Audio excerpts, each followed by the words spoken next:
Welcome back, everyone. How was that session? Good? It's a great way to wrap up the last couple days. It's been an incredible experience.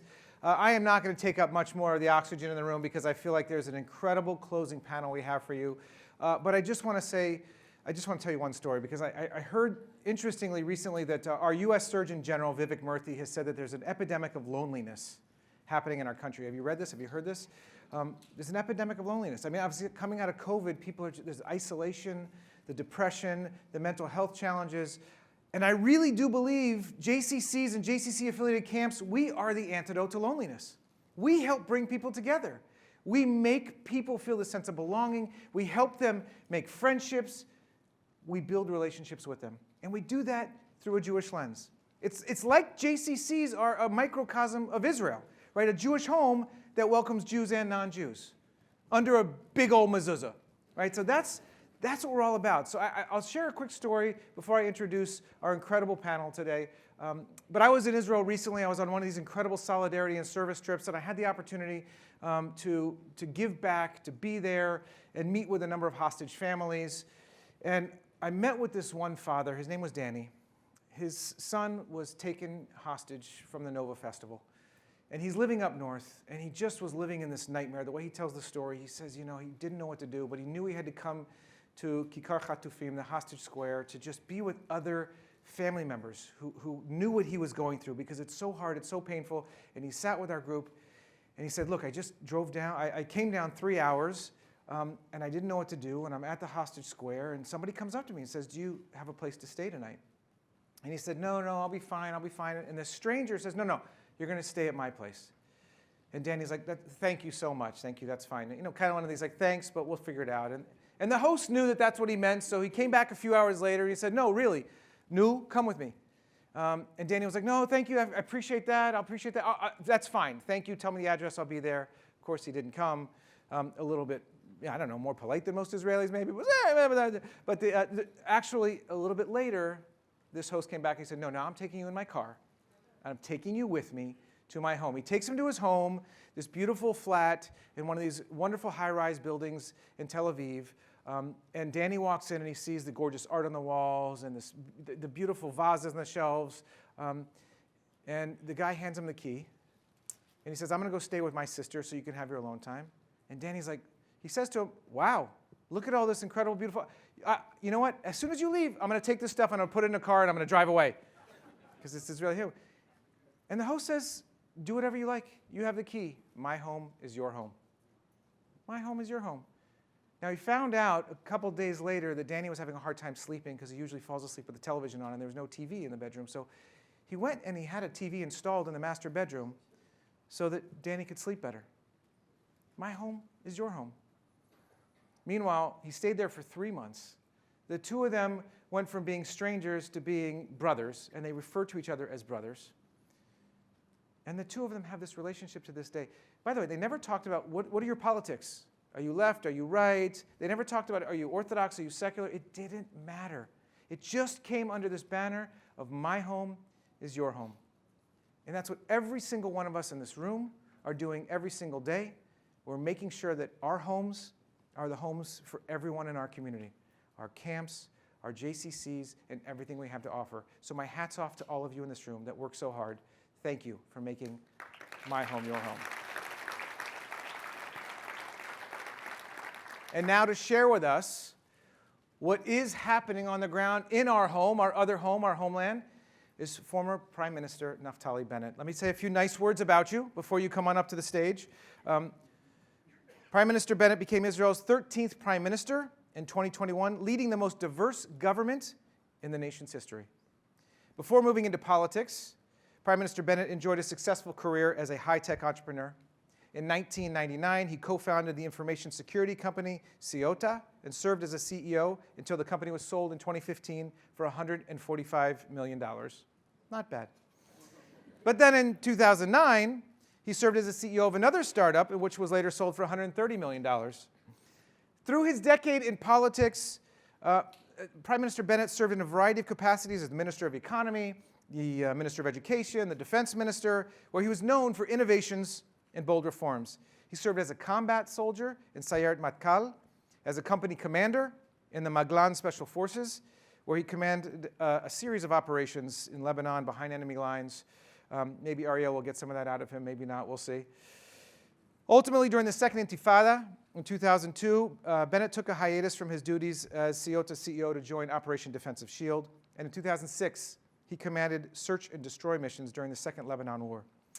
While Mr. Bennett has not yet announced his return to politics, he's generally considered to be the leading candidate to be the next Prime Minister of Israel. He lives in Ra'anana and is married to Galat and has 4 young children. Thank you for being with us today. Here to interview you and have a conversation with you is a member of our community, Ariella Saperstein. She's incredible. She's the associate publisher of Sapir, Ideas for a Thriving Jewish Future, and director of Viewpoint Diversity Initiatives at the Maimonides Fund. Previously, Ariella oversaw grant making related to Israel and North America there. She formerly was the Israel Program Officer at the Helmsley Charitable Trust, focusing on support for scientific and medical innovation, healthcare preparedness, and Israel's standing in the world. A little important there. Her previous work experience includes managing governance and university relations for American Friends of Hebrew University and directing public programs and educational workshops for Israel at the ADL. Ariella has been awarded a Germany Close-Up Fellowship, an Israel Diplomatic Fellowship, and has participated in the New York Leaders Program sponsored by the Foreign Policy Initiative. Thank you, Ariella, for being with us. I invite you both to the stage. Ladies and gentlemen, Prime Minister Naftali Bennett and Ariella Saperstein. We're going to dive right into it because I was just looking at the news before this interview, and for anyone who hasn't seen, round 2 is happening in Lebanon right now. Now it's walkie-talkies, I think, since all of the pagers have exploded. So, Prime Minister Bennett, you were Prime Minister not too long ago. I imagine these things take a long time to plan, and you had a lot of contact with the Mossad. They were reporting to you. So here is our chance to get some inside intel. What can you tell us about what's been going on in Lebanon? Nothing. I don't know anything about it.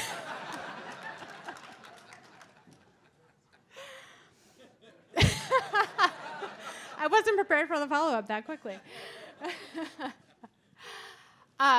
Well, hypothetically, what might you imagine goes into the planning of this kind of operation? Well, just from reading the news, it seems that whoever is behind this conducted probably the most targeted, pointed, discriminate, anti-terror operations in history.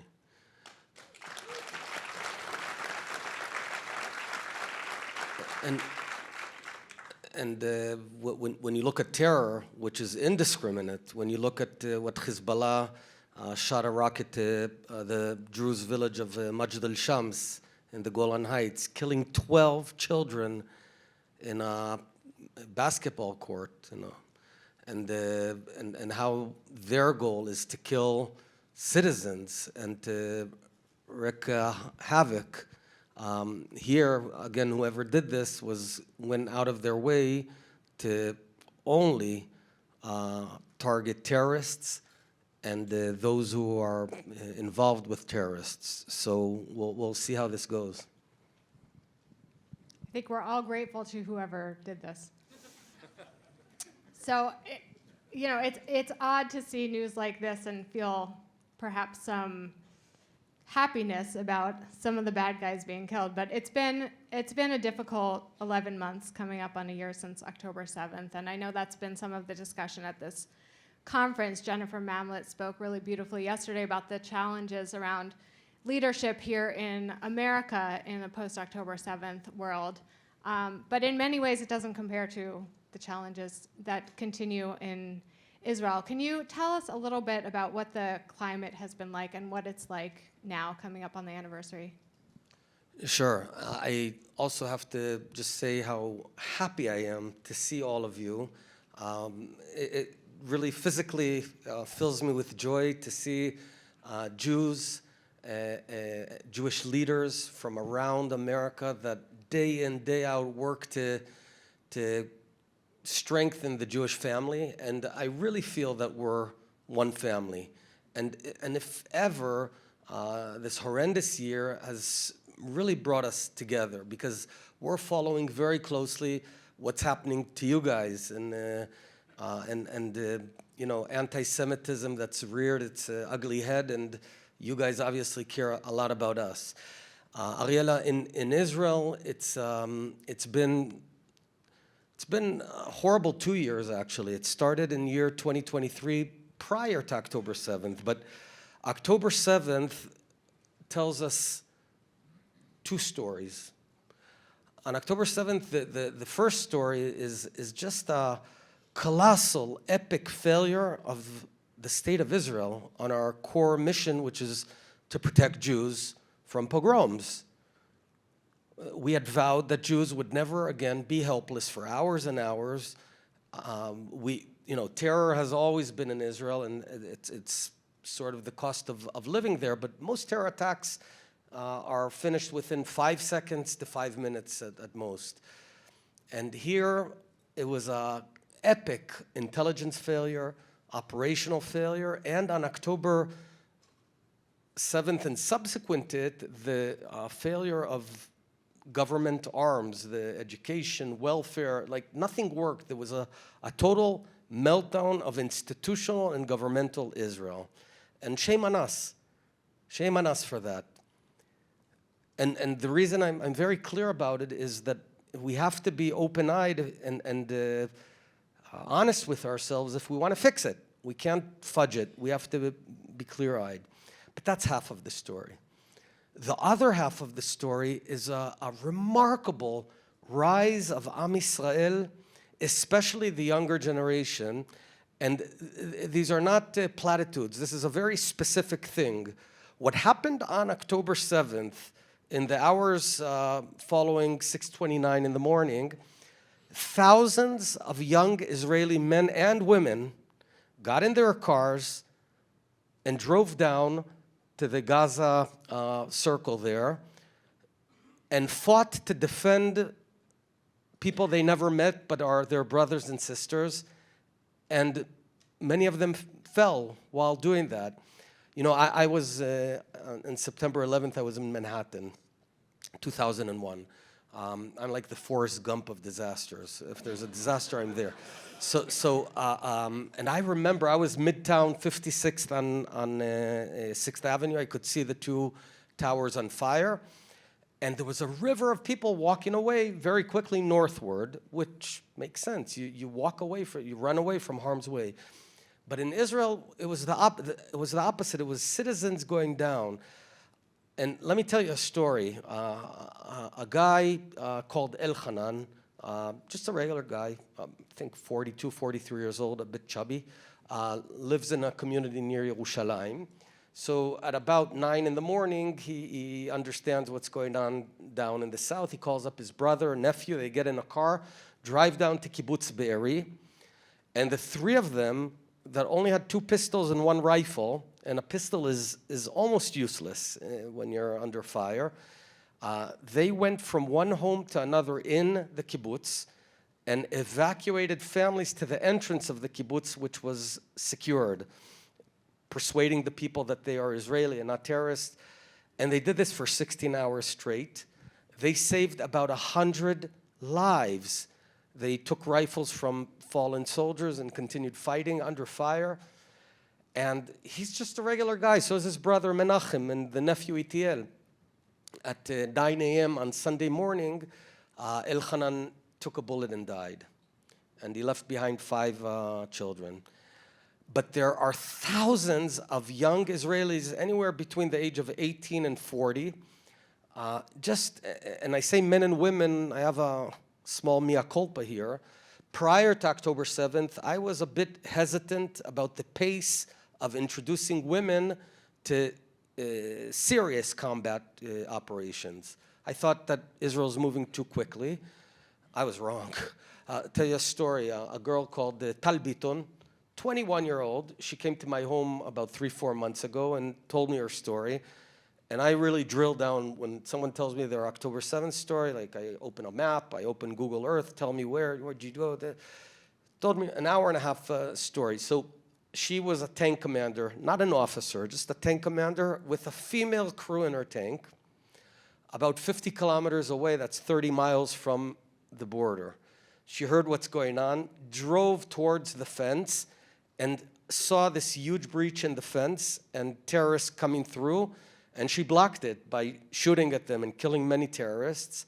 For about 3-4 hours straight, she took RPG hits and maneuvered, and she blocked it. She sealed that breach and prevented another 3 communities from being attacked.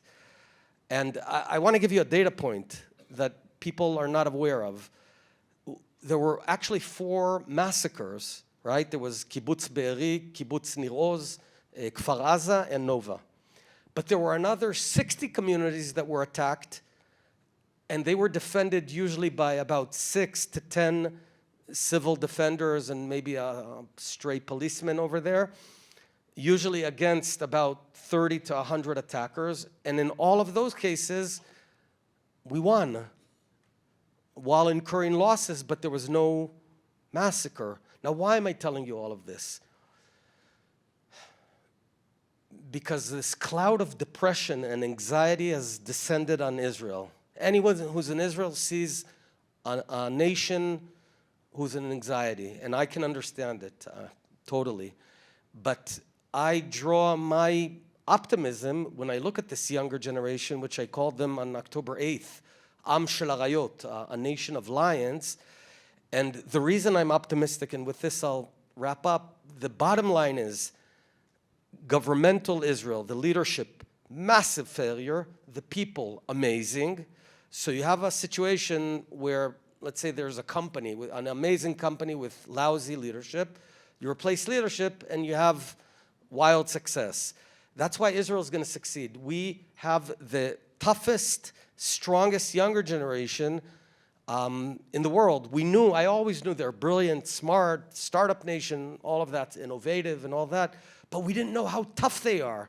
These are resilient, tough young men and women. There's no microaggressions in Israel, no pronouns, he, her, she, that, none of that, because we're fighting, we're fighting for our lives. So we're producing these super men and women who I am convinced that for the next 50 years, they will be embedded with idealism and ethics like the finest generation in America post-World War II that for 50 years, carried America. It's going to be amazing people back into society. That's why I'm incredibly optimistic. It's going to be a couple of bumpy years, but afterwards, we're going to secure Israel, and Israel's going to be amazing.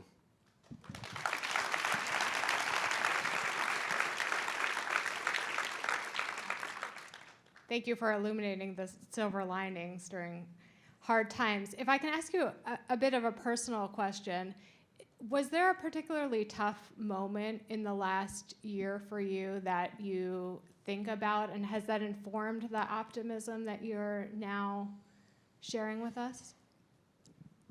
The toughest moment was the first hours of October 7th. I'll tell you why. So we were at home. It was a Shabbat morning, and we were all asleep. Sirens, Ra'anana, went down to the shelter, came back up to my room and opened the iPhone. And as way of background, when I was minister over the past 11 years, I have a couple of habits. Whenever there's a round of rockets from Hamas on Israel, I would get in my car and sleep over at someone's house in one of the kibbutzim. So it turned out that twice I slept over in kibbutz Kfar Aza. And my second habit is I give out my phone number. So as many people have my cell phone, you know why I do it? Because I get information, real information from the field that bypasses hierarchy. Hierarchies never tell you the truth. They always, present a better picture than reality. Anyway, so at about 7-ish, I begin getting messages and WhatsApp messages from Kfar Aza. Bennett, help, there's terrorists here. And I'm shocked, terrorists? and I assumed there's a terror attack on Kfar Aza. I didn't realize it's abroad. So I made 3 phone calls to 3 very senior officials in Israel and said, get soldiers down to Kfar Aza, assuming in 5 minutes there'll be soldiers and we'll wrap this up. But then 7:30 and 8 and 8:30, and it continues. And at about, can't remember exactly what time in the morning, they put me in the Kfar Aza WhatsApp group. They had a WhatsApp group of, like a Craigslist of Kfar Aza WhatsApp group, but that's where they were updating each other. And in real time, I'm seeing, Cohen family, this family, terrorists here, terrorists, help, help, help, and silence. And I make these calls, these frantic calls, get soldiers down there, what the heck's going on?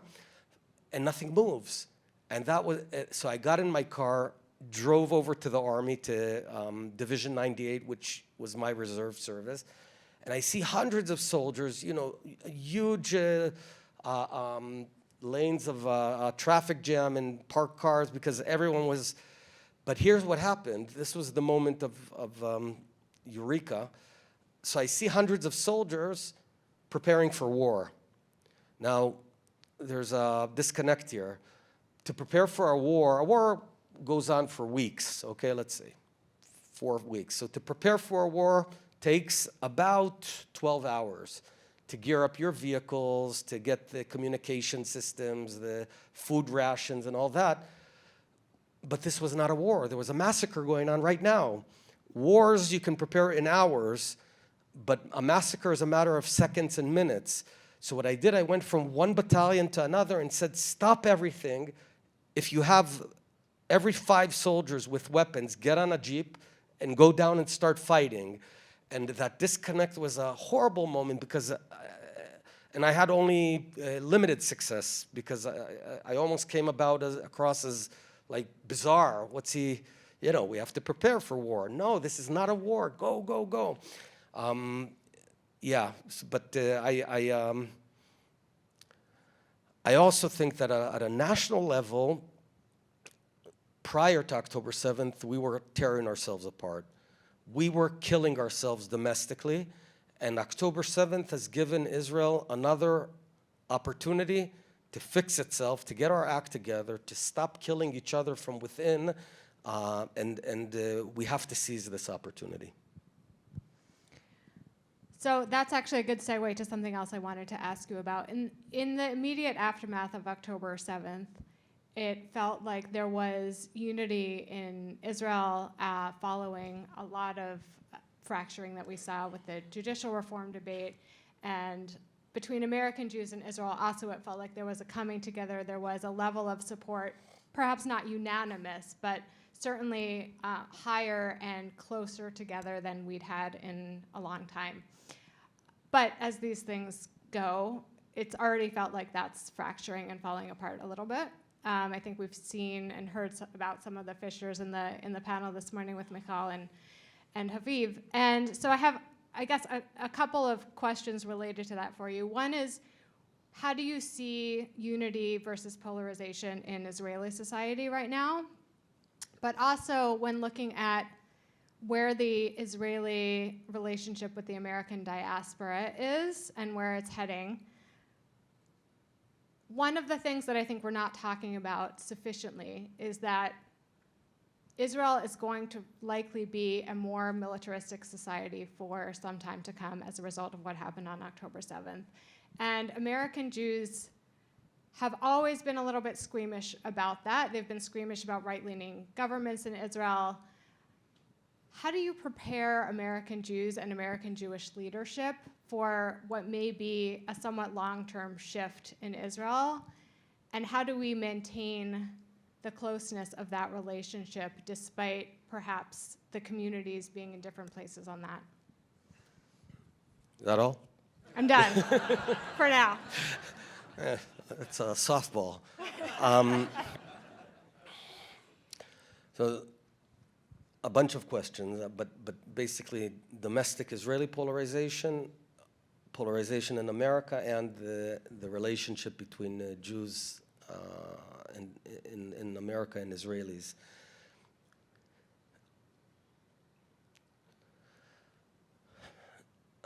I believe, as a former prime minister, when I looked at the universe of challenges that is facing Israel, across the board, Iran, this was prior to October 7th, but everything, the single most important element to solve is polarization. Because, and I would also assert that globally it's the single biggest threat to the world, to humanity, polarization in democracies, more than global warming, only for one reason, because polarization also paralyzes a nation, and then you can't solve anything else. You're getting an injection of paralysis, and if you can't move, then you can't solve any problem, Iran, global warming, whatever. And it's a killer. And in Israel, we have an amazing younger generation, smart, but imagine if all this energy and genius is directed inward, one towards another, how harmful it could be. Now, in Israel, the truth is that on issues, if you look at the issues, there's very little material debate on them. The three main issues that supposedly polarize us are the judicial reforms, religion and state, and the Palestinian issue.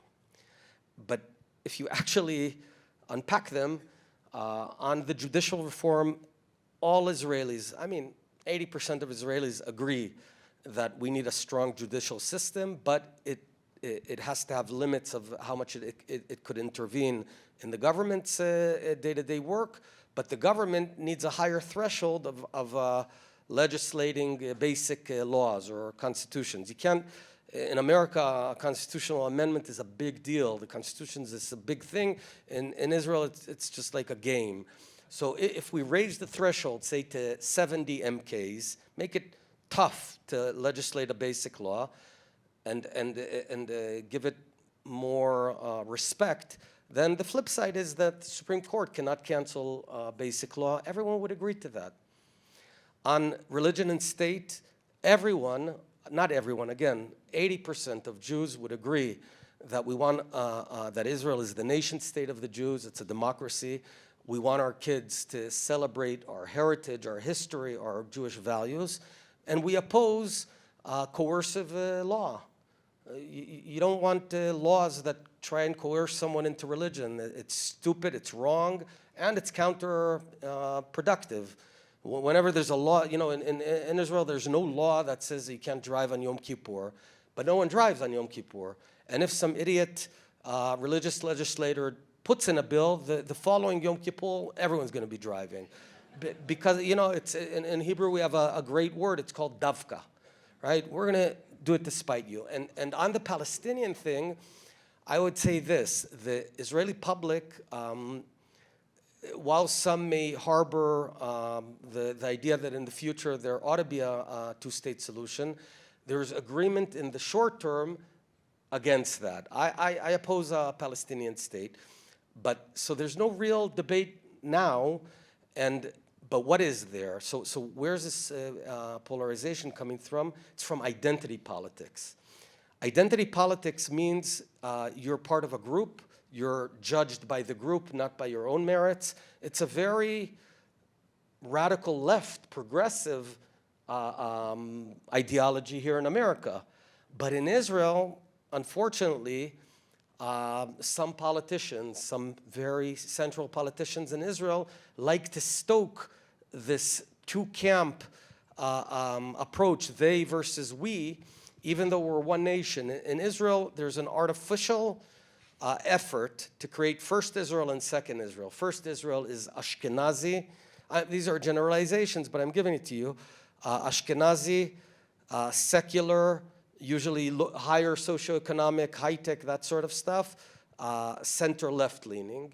And second Israel, so to speak, is usually Sephardi, more on the periphery, Negev, Galil, more traditional, more right-wing leaning. Now, I'm a right-wing guy, but I despise this bullshit.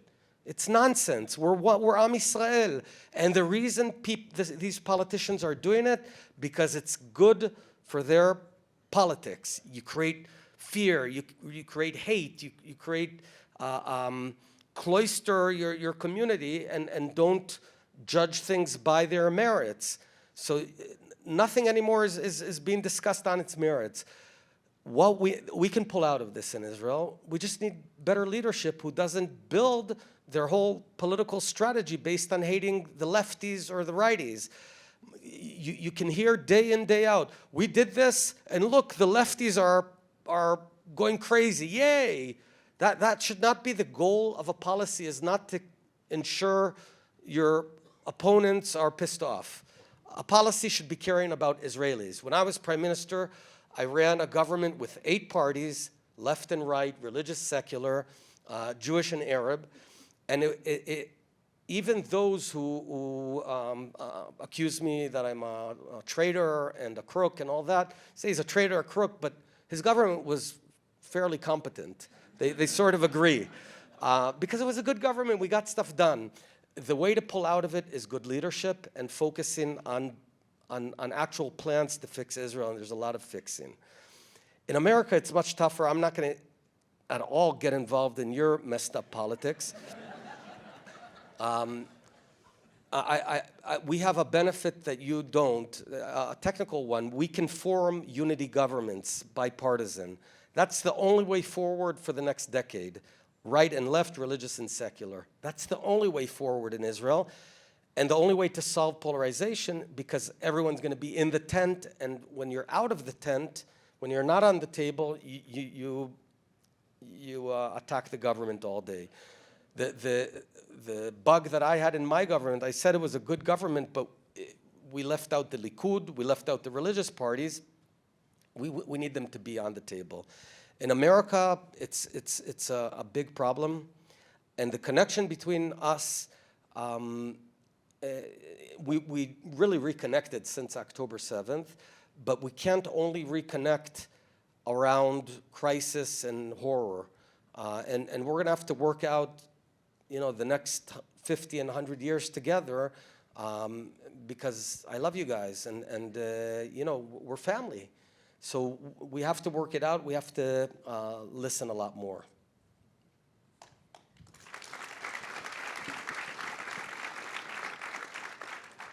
Speaking of listening, one of the debates that comes up a lot in the American Jewish community and in Israel, I think, is on what topics should Israel listen to American Jews? Are there lines around which American Jews should weigh in, for example, when it comes to national security, when it comes to how Israel is conducting the war in Gaza, or even the judicial reform debate? There were many American Jews who had lots of opinions, some of them informed, some of them vastly uninformed probably, about that. And let me add one more layer to that, which is there are a lot of Israelis now who are also making their home in the US. Are the rules different around what Israelis living here can say to Israelis who are living there? Well, I think that Jews around the world have ownership. You guys hold shares in the state of Israel. Now, granted, I would call them common shares. We have preferred shares, okay? Because we live there, we serve. My son just joined the army, and I think that's a good analogy. But you are also owners of Israel, and we've not yet manifested, or we need to think about ways I can brainstorm. This is an idea. I don't know if I support this idea, but what if out of 120 seats in the Knesset, 5 of them would be diaspora representatives, for example? We need to think for the next 100 years. I can't, delineate exactly when you should weigh in, when you should not. The one area that I could ask you to weigh in is to tell us to stay united. Like, stop futzing around, don't mess it up again, stay united. And I think that we can learn from you. I'll tell you a story, a very personal story, where I saw how much we in Israel can learn from you. So my wife, Gilat, she comes from a secular home. very secular, and I came from a dati home, and we were going to get married, and we got married, and then I tried to bring Gilat closer to Yiddishkeit, to religion and all that in Israel. Came to the shul once, twice, she hated it.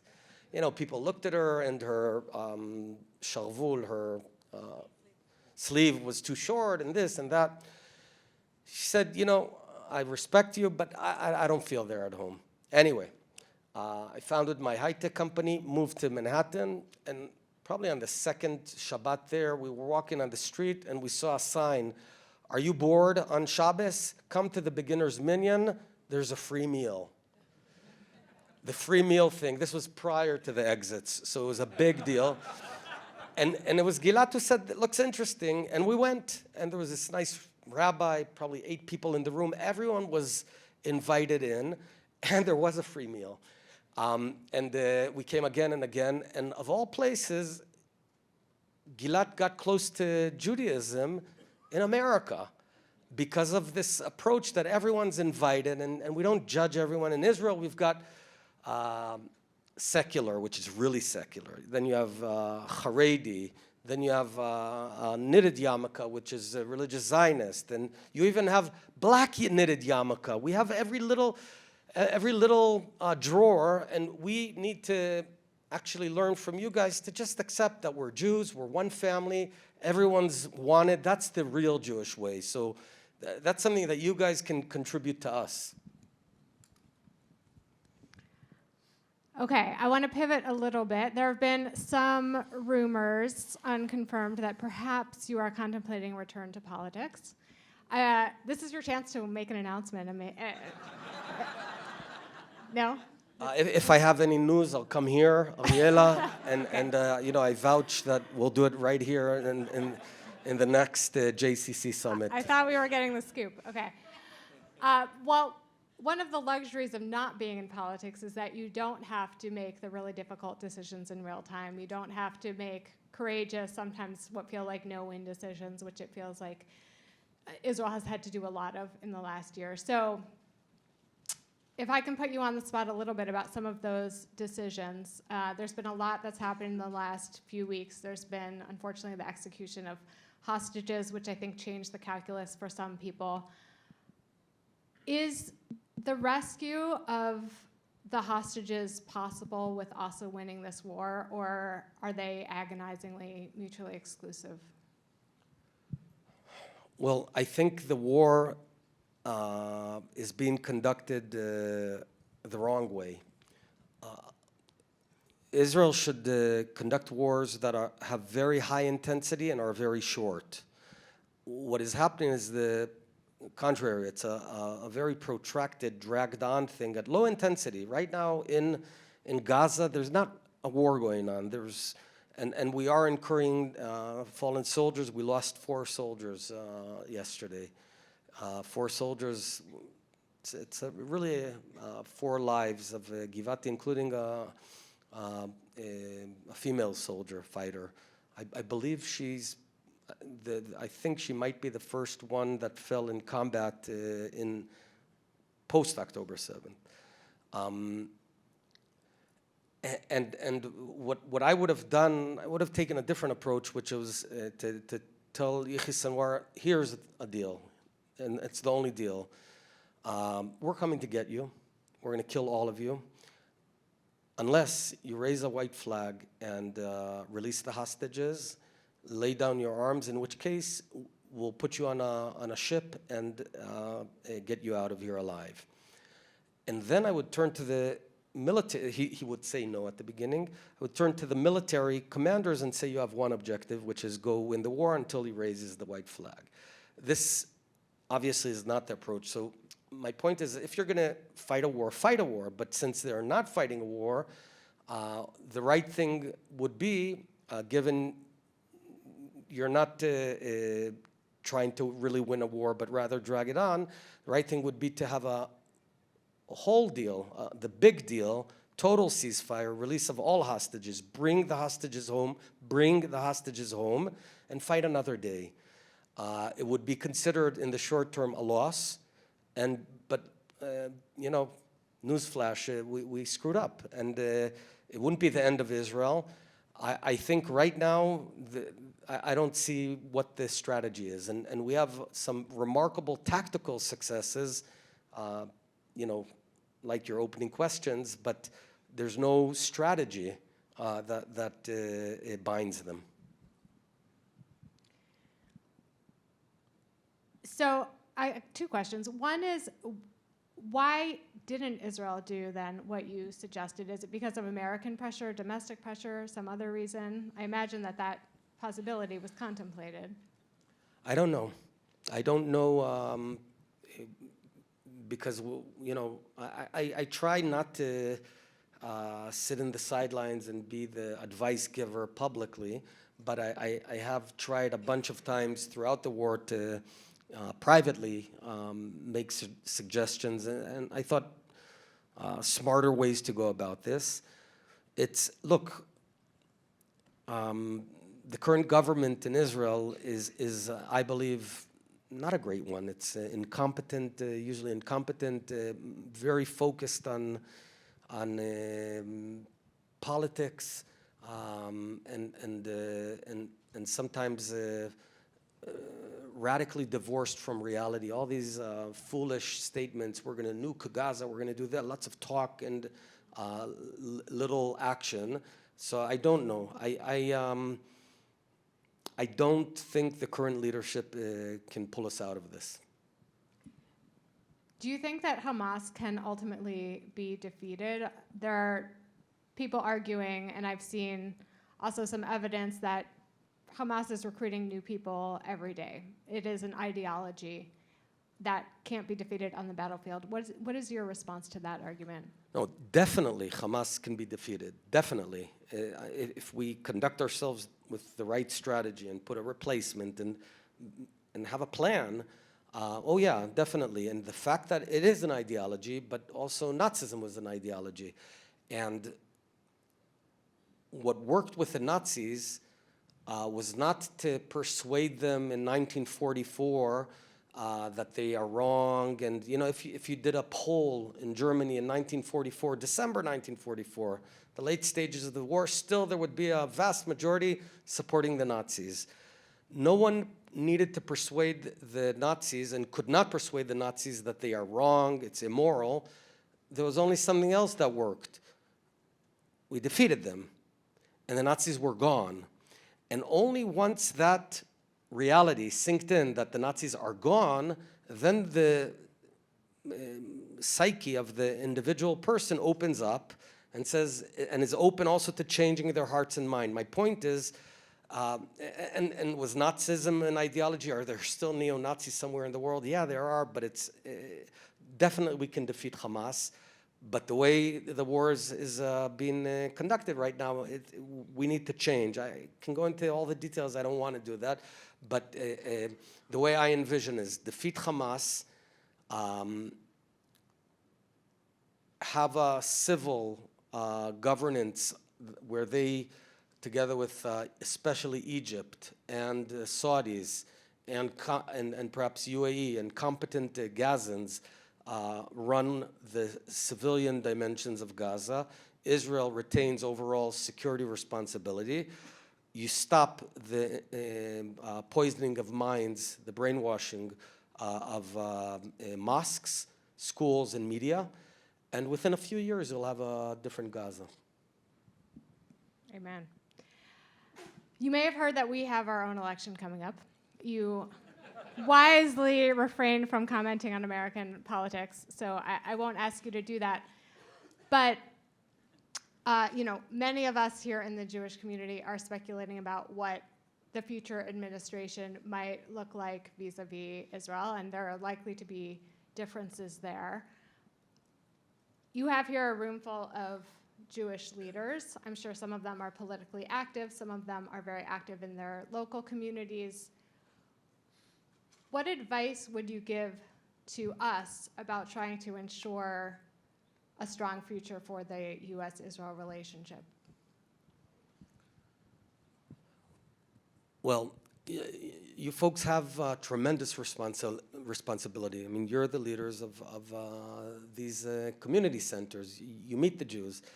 I would say a few things that would be effective. The first one is to come over to Israel for visits. Just come for a week, for two. Come more, especially now where it's tough times. It's tough times in Israel, and when you come, it matters. You also will be a much better representative of the Jewish state after being there. And go down to the south, see the kibbutzim.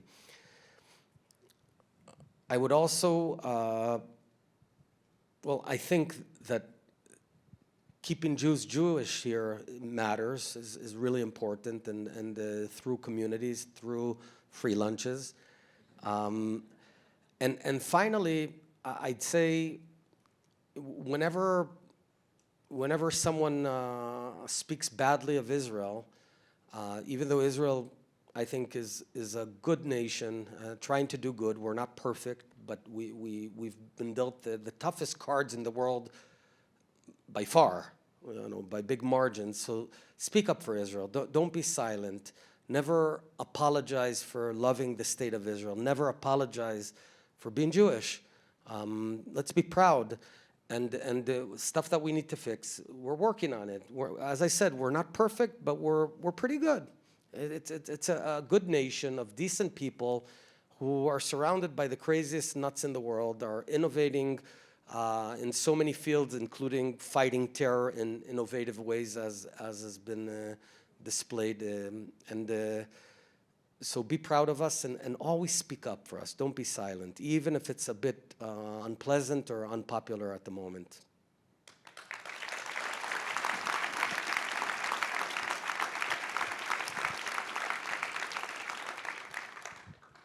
I think that's a perfect note to end on.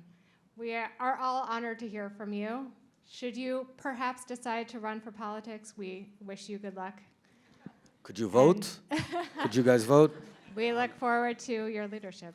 Thank you. Thank you very much. And again, thank you for doing what you're doing day in, day out. We love you. Toda rabba. Thank you.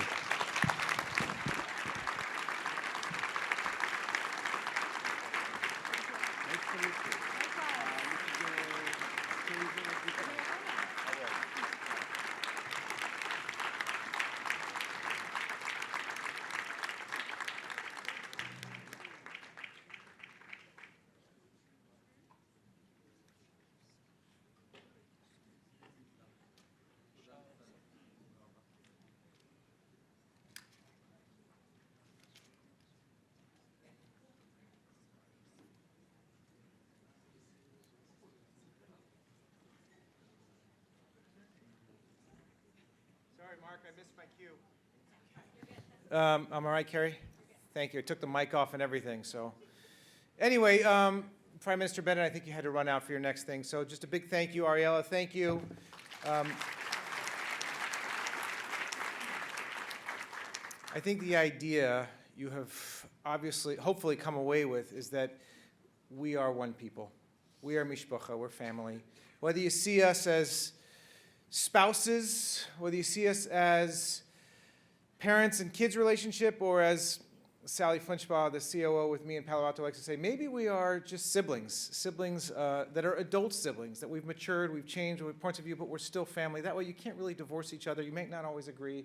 You're going to meet each other around the Passover table and fight, but at the end of the day, we're family. This is what people is. And you can bring this to your JCC or your JCC-affiliated camp. You can bring this in any way that makes sense for your own community. As we look at these flags out here, whether you have folks in your community that care and have a relationship with the JCC in Krakow or in Serbia or in Mexico or in Argentina, you're not asking those folks, what are your politics? What's your religiosity? You're just giving them a big old hug because they're part of our family. And when our family hurts, this is what we do. Lisie and I were talking before. This is the last thing I'll say. Lisie, you've done an incredible job with the JSummit, really.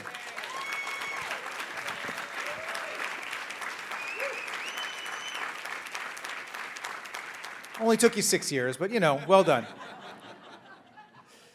So Lisie and her husband Michael are here. Part of their time they spent in Aspen, and we were talking about this notion of the aspen tree. Do you know that the aspen tree is the largest single DNA, single organism on Earth? Some of you may know this, some of you may not. It's the single largest organism on Earth that shares a single DNA, like a 100-acre grove of aspen trees, one single DNA. And what's beautiful about the aspen grove is that it understands if there's, doesn't matter, tall, short, wide trunk, narrow trunk, if there's one of these trees that's hurting, that's somehow suffering, the other trees will divert their own nutrients to help sustain that one tree, because it's all part of the single ecosystem, the single DNA. And we were talking about, this is the beauty of Aspen, but this is the beauty of the Jewish people.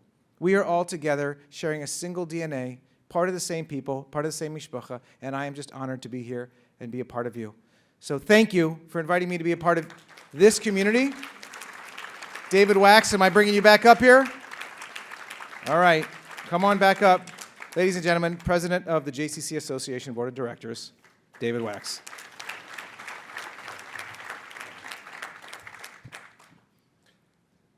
Thank you, Zack. What a morning. The Z3 project, your brainchild, brought to life here. Special thanks to, obviously, Prime Minister Bennett and Ariella Saperstein, whose conversation brought the concept to life meaningfully and eloquently for all of us. Zack touched upon also acknowledgement for Lisie Gottdenker, and now it's my honor to ask her, before we conclude, bring her on stage.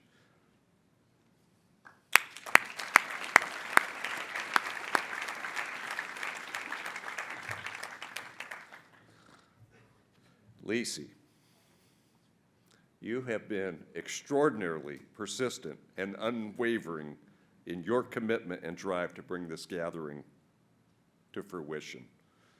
I've said before, you ought to be committed for your commitment. I met Lisie many, many years ago. I don't know, you joined a couple of years after me, and you know, in our work within the JCC Association Board, you know, and her shared commitment to the JCC movement. But Lisie has been of trusted counsel to me personally, and you know, in good times and in tough times. And I very much appreciate all that you've done in that effort and being that trusted advisor. Your leadership through these last 6 years has been inspiring, pivotal, and critical. You believed in the value. You fought for this because this gathering and the impact on our movement and its leaders, all of you that are here, your tireless efforts to make it happen have paid off. You know, sometimes I heard it said in some of the sessions that we've been in, you know, we're doing things and you don't know how it's going to go. I've told this story before, you know, we're coming together, first time in 6 years, and it's kind of like you're setting off to rob a bank. And you never really know how it's going to go until you're actually in the vault. But truly, you know, we live in strange and uncertain times. Yeah, we got in the vault. But as I say, we live in strange and uncertain times. But I can say now, today, you know, as we conclude, we have moved the movement forward, upward and onward. So on behalf of JCC Association's Board of Directors, the official staff, the staff, the entire North American JCC movement, it's my pleasure now to present you with several gifts, the parting gifts, as a token of our appreciation and thanks for the many ways you support our endeavors. First, for the light that you have brought to our movement through your warmth and genuine care and appreciation of others, we will be presenting you with these Shabbat candlesticks that are part of this group of gifts that I'm going to give her that are shown, I think, on the board or something. I don't know. I'm told. Handcrafted in Israel. The intention, may they bring light to your life and remind you of the light that you bring to others, both throughout and beyond the JCC movement. As a reminder of how you have so generously shared your own spark to ignite sparks. within each of the leaders in this room, we will present you with a matchbox as a reminder of the sparks we all share as the Jewish people. And lastly, I'll gather them all up here. Don't drop them, David. One of these is the tzedakah box, which is to serve as a reminder of how grateful we are that you, Mr. Michael, down below here, so graciously lead by example through your generosity. You give without being asked, and then you inspire others to give as well. You are the epitome of philanthropic leaders, and we appreciate this and the many other ways that you support our movement. So with all that, I say thank you, my dear.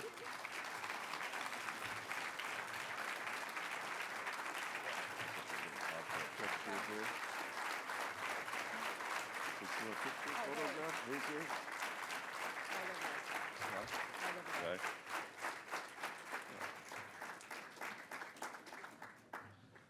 So now, the floor is yours.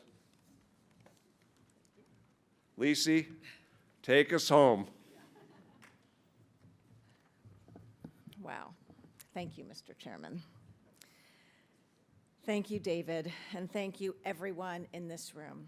Michael and I will forever treasure these beautiful items as mementos of the last 3 days and of the 6 years leading up to it. I promise not everything takes 6 years. As tokens of the love we all share for the JCC movement.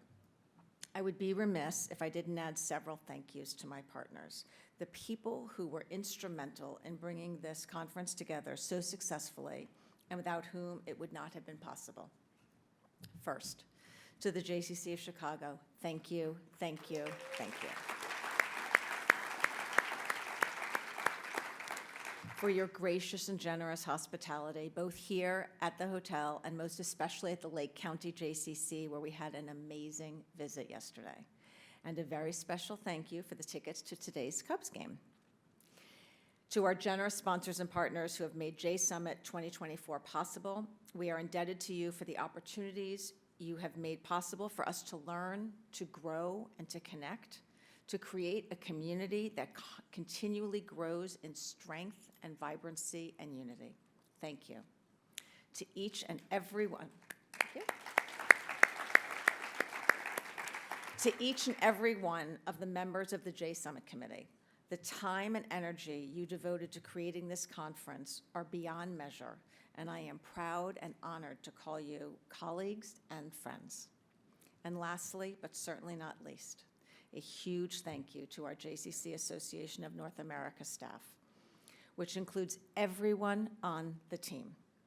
Here in Chicago and back home in New York, Jennifer Mamlett, Randy Luderman, Joanne Harmon, and Hindi Coman have all been on this journey with me from the beginning. Carrie Darsky, Mark Young, Annette McCann, Sawyer Schwartz, Gabe Most, and Lila Menekar are more recent additions to our journey, but with no less valuable contributions. Each of you played a critically important role to ensuring this success. We could not have done this without you.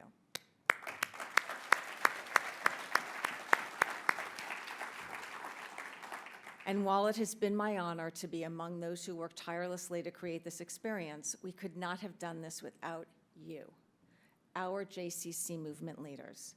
I hope that you are leaving here feeling inspired and poised to return to your JCCs to continue making a huge difference in your communities, further powered by your extended JCC movement family.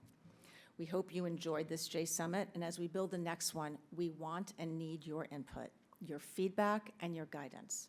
Please complete the JSummit evaluation so we can build an even greater JSummit next time together.